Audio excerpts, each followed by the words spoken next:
लाए हैं science technology से भरपूर मूवी को, जिसमें रोबोट्स और इंसानों के बीच जंग छिड़ी हुई है। लेकिन क्यों क्यों ये रोबोट इंसानों के खिलाफ आवाज उठा रहे हैं? कौन है क्रिस? क्यों ये ईथन के लिए जरूरी है? ईथन ने कौन सी टेक्नोलॉजी निकाली है जिससे दिमाग दो जगह काम कर सकता है, वो भी एक ही टाइम पर? आइए जानते हैं। लेकिन वीडियो में आगे बढ़े उससे पहले वीडियो को लाइक और चैनल को सब्सक्राइब कर लें। दोस्तों, कहानी की शुरुआत होती है मिशेल नाम की लड़की से, जो अपने भाई क्रिस को देख रही थी, क्योंकि क्रिस अपने स्कूल में मैथ्स का टफेस्ट एग्जाम दे रहा था, जिसे पास करने पर इसे कॉलेज में एडमिशन मिल सकता था। क्रिस जब मिशेल के साथ बाहर निकलता है तो एक पुलिस ऑफिसर इसे रोककर डांटने लगता है, क्योंकि इसने रोबोट वाली टी शर्ट पहनी हुई थी, जबकि जल्द ही रोबोट और इंसानों के बीच जंग छिड़ने वाली थी। मिशेल पुलिस ऑफिसर से माफी मांगकर अपने भाई को यहाँ से ले जाती है। इसके बाद हम साइंटिस्ट ईथन को देखते हैं, जिसे रोबोट से काफी नफरत थी, क्योंकि जब इंसानों ने इन्हें बनाया तो शुरू में इंसानों के कहने पर ये चलते रहे, लेकिन जब इंसानों ने इनसे अपने डेली काम करवाने शुरू किए तो ये रोबोट गुस्सा हो गए और ये अपने हक के लिए आवाज उठाने लगे, क्योंकि इंसान रोबोट से काम करवाकर उन्हें कचरा समझकर फेंक देते थे। ये बात रोबोट को पसंद नहीं आई और यहीं से इंसानों और रोबोट्स के बीच जंग का आगाज हो गया, जिसके बाद रोबोट्स को यूज करने पर बैन लगा दिया गया। साथ ही अगर कोई चोरी छुपे रोबोट का यूज करता नजर आया तो उसे जेल भेजने का भी रूल लागू किया गया। जंग के दौरान एक मिलिट्री ऑफिसर बताता है कि रोबोट इंसानों से ज्यादा पावरफुल है, इसलिए इंसानों की हार तय है। लेकिन ईथन ने रोबोट्स को मात देने के लिए न्यूरोटेक नाम की एक नई टेक्नोलॉजी डेवलप की थी और एक खास तरह का रोबोट बनाया था, जिसके हेलमेट के जरिए इंसान उसे कंट्रोल कर सकते थे। इन न्यू रोबोट्स के साथ मिलकर इंसानों ने रोबोट्स को हरा दिया था। इस लड़ाई में ऑफिसर मार्शल ने भी हिस्सा लिया था और इन्होंने कई रोबोट्स को काटकर खत्म कर दिया था, इसलिए इन्हें फ्यूचर ऑफ रोबोट का टाइटल भी दिया गया। जंग जीतने के बाद जिंदा रोबोट्स को एक वीरान जगह इजर्ट पर भेज दिया गया, जो किसी जेल से कम नहीं थी। ईथन ने न्यू रोबोट्स की सक्सेस देख न्यू टेक की मदद से इंसानों के दिमाग को दो हिस्सों को अलग अलग काम पर लगा दिया, यानी एक इंसान दो जगह काम पर फोकस कर सकता है। देखते ही देखते पूरी दुनिया इस टेक्नोलॉजी की कायल हो गई। इसके बाद कहानी शिफ्ट होती है 1994 पर, जहां हम मिशेल को अपने फोस्टर डैड टेड के साथ देखते हैं। जिसके बाद मिशेल अपने स्कूल के लिए निकल जाती है और यहाँ हम देखते हैं कि क्लास में भी सभी स्टूडेंट्स न्यूरोटेक हेलमेट लगाकर पढ़ रहे हैं, लेकिन मिशेल इसके खिलाफ थी, इसलिए वो हेलमेट नहीं लगाती। इसके लिए उसे प्रिंसिपल के सामने पेश भी किया जाता है। प्रिंसिपल शिकायत करने के लिए इसकी माँ का नंबर मांगती है, लेकिन मिशेल कहती है कि मेरी फैमिली कार एक्सीडेंट में मारी गई। और फिर कहानी पास्ट में घूमती है, जिसमें हम देखते हैं कि इनकी कार के सामने हिरन आ गया था, जिस वजह से इनकी कार एक्सीडेंट का शिकार हो गई और सिर्फ मिशेल जिंदा बची। ये देख मिशेल जाग जाती है। इतने में एक रोबोट मिशेल के घर में दस्तक देता है और बेड के नीचे छुपी मिशेल को ढूंढ निकालता है। ये एक कॉस्मो रोबोट था, जो मिशेल को अपना सिस्टम ठीक करने को कहता है। मिशेल इसके वायर ठीक करती है। कॉस्मो कहता है कि मैं तुम्हारा भाई क्रिस हूँ। ये सुन मिशेल इस पर भड़क जाती है, क्योंकि इसका भाई मर चुका था। चीख पुकार सुन टेड भी यहाँ आ जाता है और कहता है कि तुम अभी इस रोबोट को बाहर निकालो, वरना मुझे जेल हो सकती है। गुस्से में टेड मिशेल को धक्का दे देता है और ये देख कॉस्मो टेड पर अटैक कर देता है। टेड जब पुलिस को इन्फॉर्म करने जाता है तो मिशेल इसे बेहोश कर देती है और कॉस्मो को लेकर यहाँ से दूर चली जाती है। रास्ते में मिशेल कॉस्मो से पूछती है कि क्या मेरे भाई क्रिस की कॉन्शियस तुम्हारी बॉडी में है? कॉस्मो हाँ में जवाब देता है। मिशेल जब इसकी बॉडी के बारे में पूछती है तो ये सेंटर कंपनी का नाम लेता है, जो कि ईथन की थी। कॉस्मो इशारे से बताता है कि मेरी सच्चाई चश्मे वाला डॉक्टर जानता है। ये वही डॉक्टर था जिसने मिशेल को कार एक्सीडेंट के बाद ट्रीटमेंट दिया था। इसका नाम था डॉक्टर एमहर्स्ट। मिशेल अब उस एक्सक्लूजन जोन में जाने का फैसला करती है, लेकिन अंदर जाना बहुत मुश्किल था। यहाँ मिशेल को एक बॉक्स पर एक आदमी का एड्रेस मिलता है, जो रोबोट्स के पार्ट्स को चोरी करके सेल करने का काम करता था। मिशेल अब इसी का सहारा लेकर अंदर जाने का डिसाइड करती है और कॉस्मो के साथ अपनी मंजिल पर जाने के लिए निकल पड़ती है और रात के अंधेरे में वहाँ पहुँच जाती है। ये दोनों यहाँ छुपकर उसी आदमी के आने का इंतजार करते हैं, जो रोबोट्स के पार्ट्स बेचता था। कुछ देर में वो आदमी यहाँ आ जाता है, जिसका नाम था जॉन। जॉन रोबोट्स को इलीगली गन बेच रहा था। ये रोबोट इस गन को ले लेता है, लेकिन जब जॉन पैसे मांगता है तो ये जॉन पर ही बंदूक तानकर उसे डराने धमकाने लगता है। जॉन पहले तो इसे पैसे देने को कहता है, लेकिन जब ये पैसे नहीं देता तो जॉन इसे वायर से शॉक देकर डिस्ट्रॉय कर देता है और इस रोबोट के पार्ट्स बेचकर अपने पैसों की भरपाई करने का रास्ता चुनता है। इस इलीगल काम में जॉन का एक रोबोटिक फ्रेंड भी था, जिसका नाम था हरमन। मिशेल और कॉस्मो दोनों जल्दी से जॉन के ट्रक में चढ़कर बैठ जाते हैं और जॉन की मदद से एक्सक्लूजन जोन की तरफ निकल पड़ते हैं, क्योंकि यहाँ एक टनल में ही जॉन अपना आशियाना बनाकर रह रहा था। दूसरी तरफ हम मार्शल को देखते हैं, जो टेड की कंप्लेंट पर मिशेल और कॉस्मो को ढूंढने में जुटा हुआ था। मिशेल जब अंदर टनल में जाती है तो देखती है कि जॉन और रोबोट हरमन के बीच काफी अच्छी दोस्ती है। ये रोबोट इंसानों की तरह ही जॉन से लड़ता, हंसी मजाक करता था। जॉन के पास भी दुख सुख बांटने के लिए सिर्फ यही रोबोटिक फ्रेंड था। इतने में कॉस्मो को एक्सक्लूजन जोन की तरफ ले जाने वाली टनल नजर आती है, इसलिए ये मिशेल को लेकर जल्दी से जाने लगता है। लेकिन तभी कॉस्मो उर्फ क्रिस अलार्म से टकरा जाता है और ये आवाज जॉन और उसका दोस्त रोबोट भी सुन लेता है। जॉन मिशेल को सामने आने के लिए कहता है और मिशेल जॉन से कहती है कि मैं तुम्हारा सच जानती हूँ, तुम्हारा काम इलीगली रोबोटिक पार्ट्स को चोरी करके सेल करना है, लेकिन तुम घबराओ मत, मैं किसी को तुम्हारी सच्चाई नहीं बताऊंगी, बशर्ते अगर तुम मुझे एक्सक्लूजन जोन के अंदर पहुंचा दो तो। जॉन ये सुन मिशेल को समझाने लगता है कि वो जगह पिकनिक स्पॉट नहीं है, बल्कि वहाँ कदम कदम पर खतरा है जिनसे तुम्हारी जान भी जा सकती है। अभी दोनों बातें कर ही रहे थे कि इतने में यहाँ मार्शल भी आ जाता है और इन दोनों से कहता है कि रोबोट्स को रखना इलीगल है और तुम दोनों ये रूल ब्रेक कर रहे हो। मार्शल इन रोबोट्स को देने के लिए कहता है, पर ये चारों साथ मिलकर मार्शल को ही शिकस्त दे देते हैं और जल्दी से एक्सक्लूजन जोन की तरफ भागने लगते हैं। पर ऑफिसर इन्हें इतने आसानी से जाने नहीं देता और इन पर हमला करने लगता है। ये देख मिशेल भी जेसीबी की मदद से मार्शल को कुचल देती है और इस तरह चारों सही सलामत एक्सक्लूजन जोन में पहुंच जाते हैं। पर अफसोस इस ताबड़तोड़ फाइट की वजह से टनल टूट जाती है, यानी ये इस जोन से अब वापस नहीं जा सकते थे।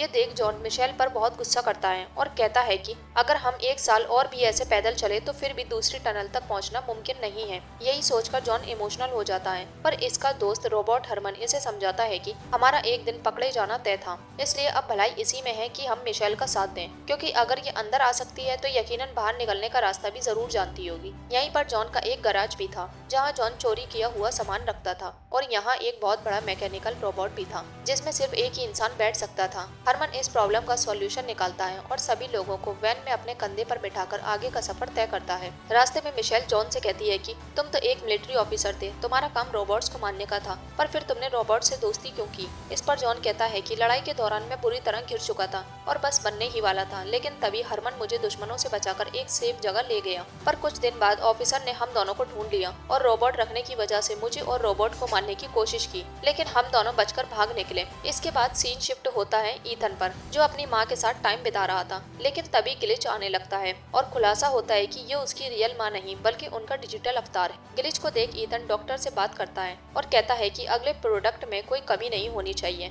अगर ऐसे ही ग्लिच और कमी आती रही तो मेरी कंपनी पर ताला लग जाएगा। इस पर डॉक्टर रिवील करते हैं कि क्रिस्टोफर जा चुका है, यानी उसके दिमाग का जो दूसरा हिस्सा है वो कहीं और पहुंच गया है और ये हिस्सा कॉस्मो के अंदर ही था। यही वजह थी कि सभी चीजें एक साथ सिंक नहीं हो पा रही। यहाँ एक बड़ा खुलासा होता है और हमें पता चलता है कि ईथन की जितनी भी इंफॉर्मेशन थी उनका मेन हब क्रिस्टोफर का दिमाग ही था। क्रिस की वजह से इनके सारे प्रोजेक्ट्स हैंडल हो रहे थे। ईथन जल्दी से मार्शल से कांटेक्ट करता है और उसे न्यूरोकास्टर पहनने के लिए कहता है। इस हेलमेट को पहनते ही मार्शल एक वर्चुअल रियलिटी में शिफ्ट हो जाता है और ईथन के सामने आ जाता है। ईथन इससे कहता है कि तुम्हारी और मेरी तलाश एक ही शख्स पर खत्म होती है। दोनों अब साथ मिलकर क्रिस और कॉस्मो रोबोट को ढूंढने का फैसला करते हैं, पर ईथन रोबोट को न मारने का आदेश देता है। अब मार्शल अपने रोबोट को एक्टिवेट कर टनल से बाहर निकाल लेता है, जबकि एक्सक्लूजन जोन में ये चारों चश्मे वाले डॉक्टर यानी डॉक्टर एमहर्स्ट की तलाश में लगे हुए थे। कुछ दूर चलने पर जॉन को एक बस्ती नजर आती है जो हमलों और तबाही से बची हुई थी। जॉन अभी इसे देख ही रहा था कि तभी एक फ्रिज इनकी वैन पर आकर गिरता है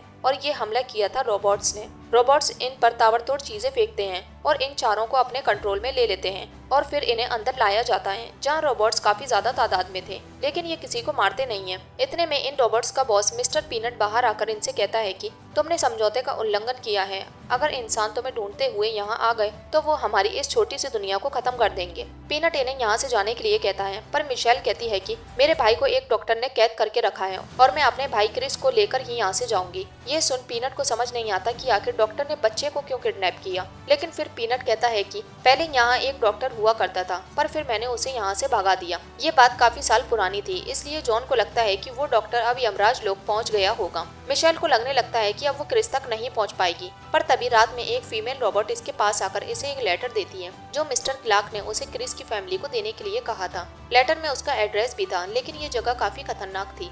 पीनट भी इनकी बात सुन मिशेल को वहाँ जाने से मना करता है, पर फिर मिशेल के जिद करने पर इनके साथ वहाँ जाने के लिए राजी हो जाता है। मार्शल भी इनका पीछा करता है और स्कैप्स के एरिया में पहुँचते ही इन पर हमला कर देता है। ये देख मिशेल हेल्प के लिए डोर ओपन करने की गुहार लगाती है, पर दरवाजा नहीं खुलता और रोबोट इनकी तरफ बढ़ने लगते हैं। लेकिन तभी एक लाउड म्यूजिक बजता है और ये लोग नीचे गिर जाते हैं और फिर इनके सामने आता है डॉक्टर क्लार्क, जो इनसे पूछता है कि तुम कौन हो। क्रिस उर्फ कॉस्मो लेटर दिखाते हुए कहता है कि मैं क्रिस हूँ, मिशेल गुस्से में क्लार्क से पूछती है कि आखिर मेरा भाई तुमने कहाँ छुपा कर रखा है। पहले तो क्लार्क मुंह नहीं खोलता, पर जॉन का मुक्का खाने के बाद ये बताता है कि रोबोट और इंसान की जंग के दौरान ईथन ने न्यूरोकास्टर तो बना लिया था, लेकिन रोबोट्स का मुकाबला करने के लिए बेशुमार कंप्यूटर टेक्निक की जरूरत थी। ये बहुत ही बड़ा और कॉम्प्लेक्स सिस्टम था जिसे बनाकर रोबोट्स को मात देना नामुमकिन था। इसलिए जब हमें तुम्हारे भाई के एक्सीडेंट के बाद कोमा में जाने की खबर मिली तो मैंने उसका दिमाग टेस्ट किया जिसमें अनलिमिटेड कंप्यूटिंग पावर थी। ईथन ने इसे एक कंप्यूटर की तरह यूज करने का फैसला किया जिससे लाखों की तादाद में न्यूरोकास्टर्स, ड्रोन्स, रोबोट्स को कनेक्ट कर इस वॉर को जीत लिया गया।